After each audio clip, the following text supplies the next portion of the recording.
The Dead Tree by Alvin Tressel, published by Parents Magazine Press. Copyright 1972 by Alvin Tressel. Recorded on one side for the Library of Congress in the studios of the American Printing House for the Blind, 1973, for special distribution as authorized by Act of Congress under Public Law 89-522 and with permission. Read by Andy Chappell. Please be careful in your handling of these recordings. Here is a sketch of the author. Alvin Tressel is the distinguished author of more than 25 books for children, including the Caldecott Medal winner, White Snow, Bright Snow. He is represented on the parents' list by 1,000 Lights and Fireflies, The Legend of the Willow Plate, Bonnie Bess, the Weather Vane Horse, and How Far is Far? Mr. Tressel has been chairman of the Juvenile Writers Committee, of the Authors Guild, and vice president of the Children's Book Council. He also served as editor of Humpty Dumpty's magazine for 13 years. Mr. Tressel lives with his wife and 2 daughters in West Reading, Connecticut. It stood tall in the forest. For 100 years or more, the oak tree had grown and spread its shade. Birds nested in its shelter. Squirrels made their homes in ragged bundles of sticks and leaves held high in the branches. And in the fall, they garnered their winter food from the rich rain of acorns that fell from the tree. Tucked under its gnarled roots, small creatures found safety from the fox and owl. Slowly, over the years, the forest soil increased as the brown, leathery leaves, shaken down by the autumn winds, moldered under the snow. But even as the tree grew, life gnawed at its heart. Carpenter ants tunneled through the strength of the oak. Termites ate out passageways in wondrous patterns. A broken limb let the dusty spores of fungus enter the heartwood of the tree. And a rot spread inside the healthy bark. Year by year, the tree grew weaker as its enemies worked. Each spring, fewer and fewer leaves unfolded, and its great reaching branches turned gray with death. Woodpeckers peppered the limbs with holes, looking for the tasty grubs and beetles that had tunneled the wood.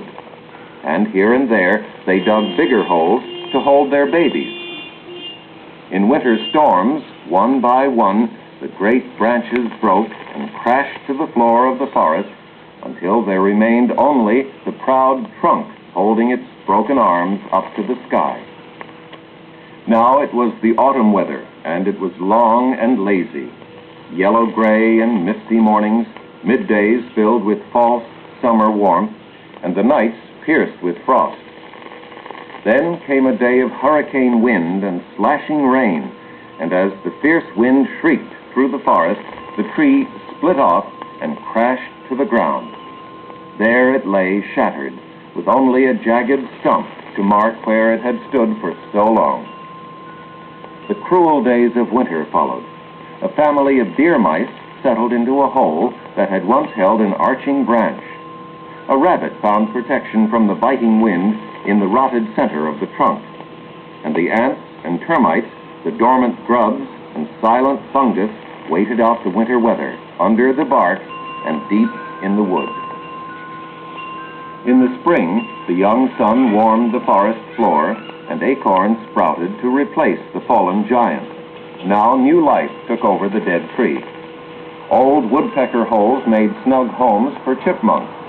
The hollow center of the trunk sheltered a family of raccoons, while beneath the bark spread the wood-eating fungus, ghost white and sulfur yellow.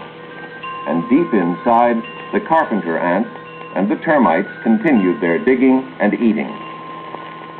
On the underside, where the trunk lay half buried in the damp and musty leaf loam, the mosses stitched a green carpet softer than the softest wool. Fragile ferns clustered in its shadow. Mushrooms popped up out of the decaying mold, and scarlet clumps of British soldiers sprinkled the loosening bark. The years passed, and the oak hardwood grew soft and punky. It crawled with 100,000 grubs and beetles. Centipedes with their scrambling, scurrying legs, snails and slugs, all fed on the rotting wood. And earthworms made their way through the feast, helping to turn the tree once more into earth.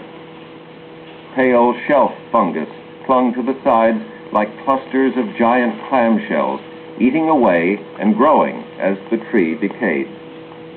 A skunk came waddling by with her string of babies. Sniffing at the wood, she ripped into its softness with her claws to uncover the scrambling life inside, and eagerly the family feasted. Secretive forest birds scratched and picked for grubs and worms, pulling the tree apart bit by bit, while the melting winter snows and soft spring rains hastened the rotting of the wood. And in this way, as new trees grew in strength from acorns that had fallen long years ago, the great oak returned to the earth. On the ground, there remained only a brown ghost of richer loam where the proud tree had come to rest. The End. Recorded in the Talking Book Studios of the American Printing House for the Blind, Louisville, Kentucky, May 1973. Read by Andy Chappell.